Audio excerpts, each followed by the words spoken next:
as you know, I have been somewhat excised by the issue of water and the problems with the pipes in Wellington, in the Wellington region indeed, but more specifically outside the platform. And I was cock-a-hoop yesterday when I realised that perhaps as a result of some pressure applied from the platform, that Wellington Water were indeed fixing the leaky fire hydrant outside our office. I did note yesterday they've done that by putting a steel plate over it, and I'm now slightly worried if there is a fire, as it is the only fire hydrant anywhere near the building that the platform is in. And currently there is no operable fire hydrant. But we looked this morning and there was more, wasn't there? There was more work being done, Ben, outside the office this morning. So I'm presuming this work is ongoing. No one should play with matches in this building at the moment, though, because that might be a real problem. And that's all about local bodies and infightings and everything else. But at least I guess we have in Wellington and in the Wellington region elected local body politicians who we can complain to and we can get rid of if we don't like them. Not everywhere in the country has that luxury, and in particular, one place that doesn't is Tauranga, which has quite a few issues of massive growth, traffic issues, all sorts of stuff going on. And at least one person thinks it's time that they got out of the situation where they basically don't have local democracy. That person is someone who's done well out of national democracy, ACT MP Cameron Luxton, who joins us on the line now. Cameron, welcome to the platform. Nice to have you with us. Good morning, Sean. Yeah, nice to be here. Cheers. All right. Geez, are you having problems with the surname yet, getting mixed up with Chris C. Luxton? Have you had any issues where you've been mistaken for the Prime Minister? Oh, look, if it gives me some authority, then I'm happy to take it. But, most people get Luxton right. All right. I know we've got a lot of people listening in Tauranga. So, Cameron, for the rest of the country, though, give us a quick history of what happened to local body politics in Tauranga. Yeah, so the Tauranga City Council, way back 3.5 years ago, was seen to be dysfunctional by the last government. So Nanaia Mahuta took the extreme step of the full step that was allowed in the local government act to implement commissioners to oversee a change of direction in Tauranga. Now, that was supposed to run out, I believe it was 2022, back when everyone else in the country was able to have a local body. And there was a vote. There were local body elections, 2022. And there was a vote, yep. Except in Tauranga.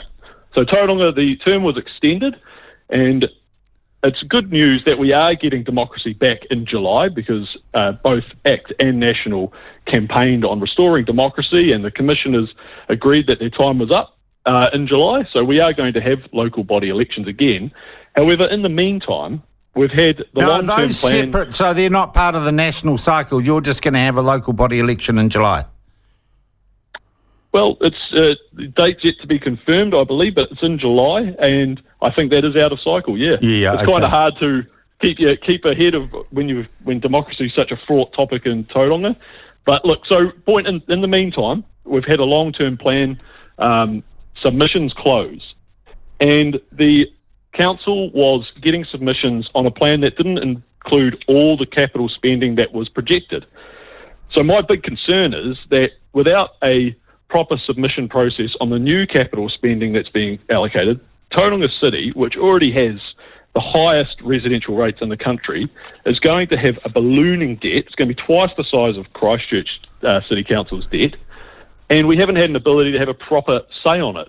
So the commissioners are having hearings on submissions, but not accepting new submissions. So the commissioners are really possibly creating a hospital pass for whoever wins the actual elections. Shouldn't they just stop doing anything and try and return to democracy as soon as possible?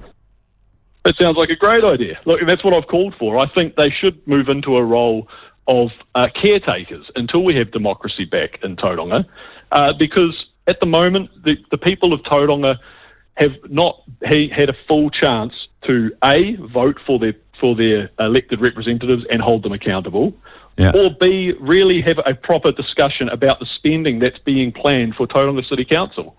And I think as a growing city with a lot going for it, we need to make sure that we're properly allocating funding to where it's going. And like you said in the intro, Sean, which was much appreciated, traffic is a massive issue in Tauranga. Yeah. And there's a lot of projects that everybody wants done, but we need to focus on the things that are actually the priorities for the people of Tauranga. Yeah. And traffic is a major one, and that's not really being properly addressed in this long-term plan. Yeah, it's growing so fast, Tauranga.